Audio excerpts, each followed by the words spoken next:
Hello friends, आप देख रहे हैं आपका चैनल शेयर बाजार विद आयुष। और दोस्तों, बात करेंगे इस वीडियो में पीएनबी के थर्ड क्वार्टर के नंबर्स के बारे में। सो नंबर्स निकल के आ चुके हैं, कैसे नतीजे हैं, उस नतीजों का इम्पैक्ट किस प्रकार का पड़ रहा है, वो हम समझेंगे दोस्तों इस वीडियो के अंदर। तो वीडियो को पूरा ज़रूर आप देखिएगा।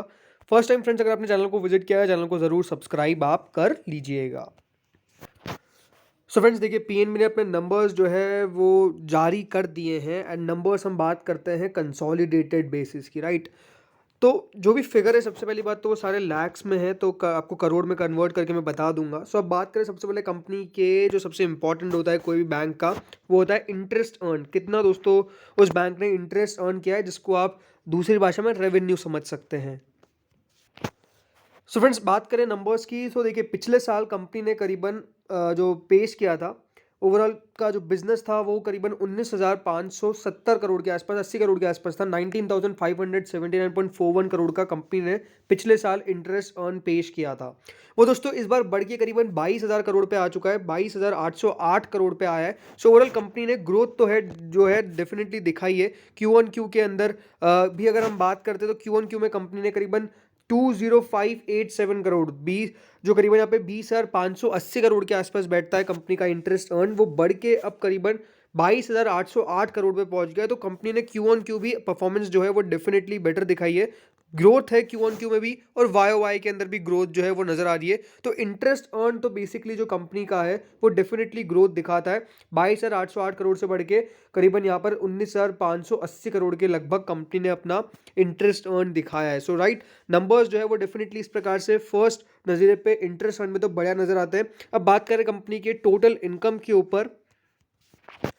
सो फ्रेंड्स, पीएनबी ने पिछले साल जो टोटल इनकम पेश करी थी, वो पेश करी थी करीबन 22,275 करोड़, 22,275 करोड़ से बढ़ के 26,133 करोड़ पे कंपनी की टोटल इनकम आई है। तो यहाँ पर कह सकते हैं ग्रोथ जो है वो नज़र है। पीएनबी की टोटल इनकम जो है वो करीबन 4,000 करोड़ के आसपास से बढ़ती हुई नजर आई है एक साल के अंदर। यही प्रीवियस क्वार्टर की बात करें तो कंपनी ने करीबन 23,291 करोड़ का टोटल इनकम पेश किया था।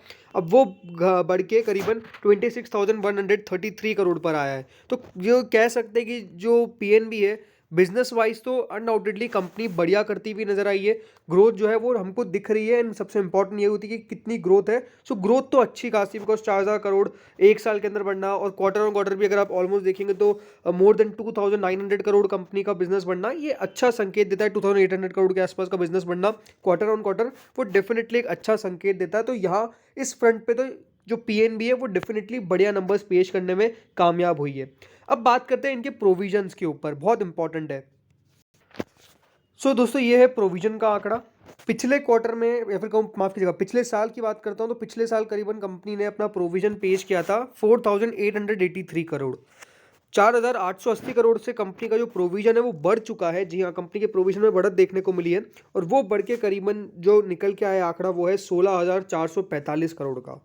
सो एक बहुत बड़ा जंप कंपनी के प्रोविजंस के अंदर देखने को मिला है। जो प्रीवियस ईयर तक मात्र 4,000 लेट्स से 5,000 करोड़ के आसपास का था, वो अब करीबन 16,000 करोड़ के आसपास पहुंच चुका है। और ये अपने आप में थोड़ा सा नंबर्स जो है वो प्रोविजंस पे खराब नजर आते हैं। ये पिछले क्वार्टर में करीबन जो प्रोविजन थे वो थे 4,718 करोड़ के, और अब वो हो चुके हैं 16,445 करोड़ के आसपास के।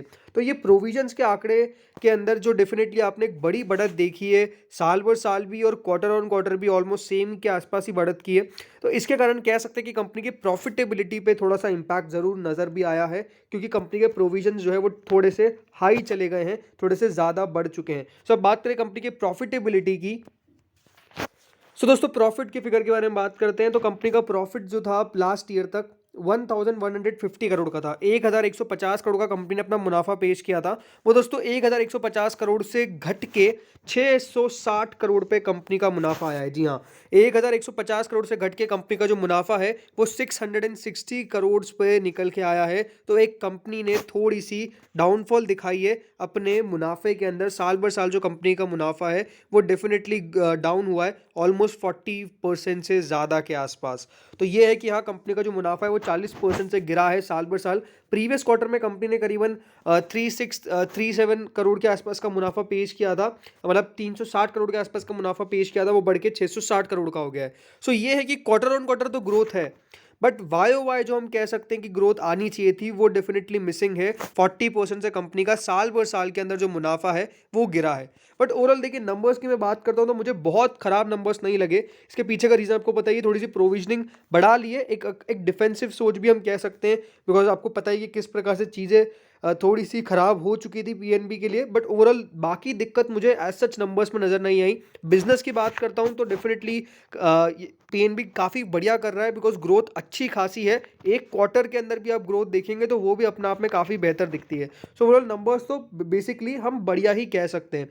अब बात करें दोस्तों इसके प्रॉफिट आफ्टर के टैक्स के बाद कंपनी के ईपीएस का, यानी पीएनबी का कितना ईपीएस रहा है।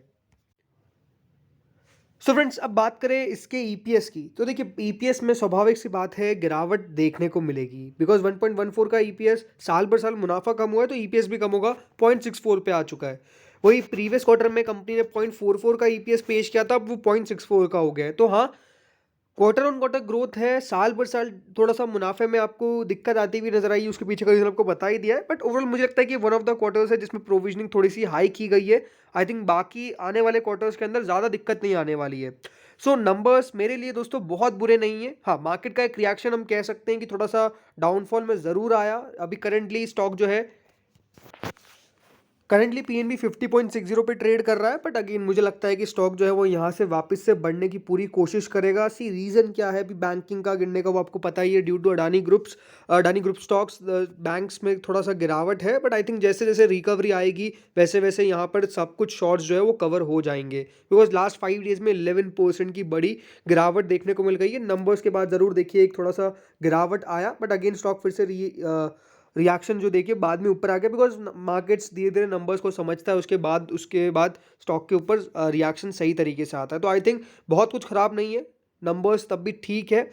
ये है कि आने वाले क्वार्टर्स में नंबर्स अगर यहाँ से सुधरते तो आई थिंक स्टॉक जो है वो बढ़िया कर सकता है। तो इस वीडियो में इतना ही था, आपका क्या मानना है कमेंट सेक्शन में जरूर बताइएगा। Thank you friends for watching this video.